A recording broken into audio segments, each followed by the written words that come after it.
একজন মানুষ 5 ওয়াক্ত নামাজ পড়তেছে, একজন মানুষ 5 ওয়াক্ত নামাজ পড়তেছে, সে যদি টুপি মাথায় নাও দেয় তাহলে চলে।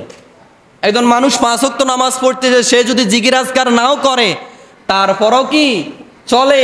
কিন্তু একজন নামাজি ব্যক্তি তার সব দিকে খেয়াল করার বিষয় থাকবে যে আমি যেই খাবার খাইতেছি এই খাবারটা আমার হালাল কিনা। তো নামাজ পড়তেছি, তাসবিহ তালিম পড়তেছি, জিকির আজকার করতেছি, মসজিদ থেকে বাইর হইয়া আমরা মানুষের সম্পত্তি আত্মসাৎ করতেছি, হারাম খাইতেছি, ঘুষ খাইতেছি। কিন্তু আমার দরকার ছিল এগুলাকে আগে বন্ধ করা, হারাম খাওয়াটা বন্ধ করা, মানুষের সম্পত্তি আত্মসাৎ করা বন্ধ করা, মানুষকে ধোঁকা দিয়ে বোকা বানিয়ে মানুষদের থেকে টাকা আত্মসাৎ করা, তাদের জমি আত্মসাৎ করা, এটা বন্ধ করার দরকার ছিল।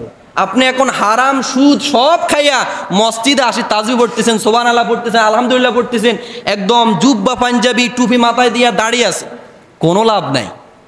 কোনো লাভ কি নাই, ওই জায়গা ঠিক করতে হবে।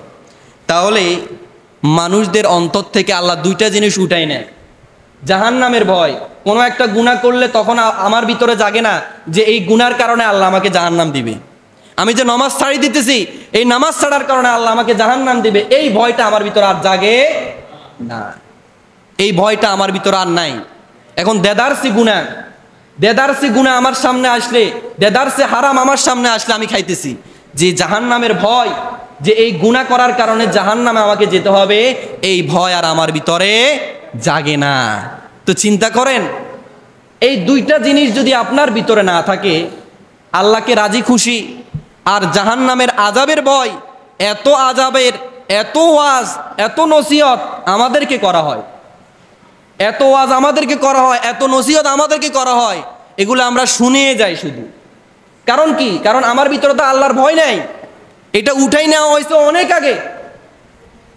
বিশেষ করে এই আয়াতের মধ্যে আমরা অনেকে বাস করি, এই আয়াতের মধ্যে আমরা অনেকে কি বসবাস করতেছি, আল্লাহর ভয় আমাদের মধ্যে নাই। আল্লাহকে রাজি খুশি করাবো এই ভয়টা আমাদের মধ্যে নাই। আমার বিবিটাকে পর্দার মধ্যে রাখে যে আল্লাহকে সন্তুষ্টি করাবো, এটা আমার মধ্যে নাই। আমি যে সুদ ছেড়ে দিয়ে আমি যে সুন্দর একটা জীবনযাপন করব, এই ভয়টা আমার মধ্যে নাই। আমরা এখন দেদারসে হারাম, দেদারসে গুনাহ আমরা করতেছি, আল্লাহর ভয়, জাহান্নামের ভয় আমাদের মধ্যে আর কাজ করে না।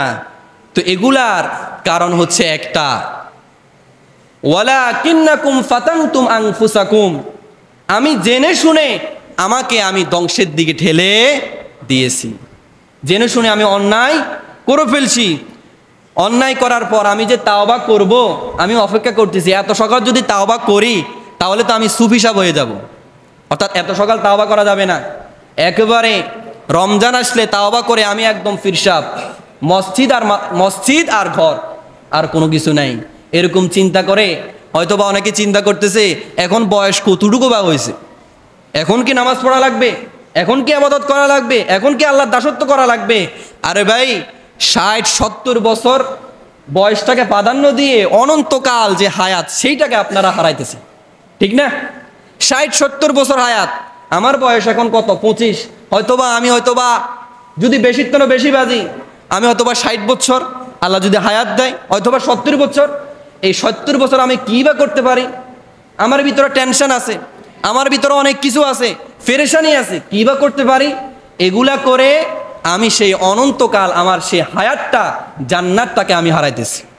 সম্মানিত উপস্থিতি, আজকে আমরা কিভাবে একজন মানুষ ঈমান হারায়, আল্লাহ সবার অন্তরে নূর দেয়, সবার অন্তরে আলো দেয়, কিভাবে এই ঈমানের মতো নূরটা মানুষ হারায়, আজকে আমি এই আয়াতের মধ্যে, এই সূরায়ে হাদিদের মধ্যে, সূরায়ে হাদিদের 12 নম্বর আয়াত থেকে আপনাদের সামনে কিছু কথা বলেছি।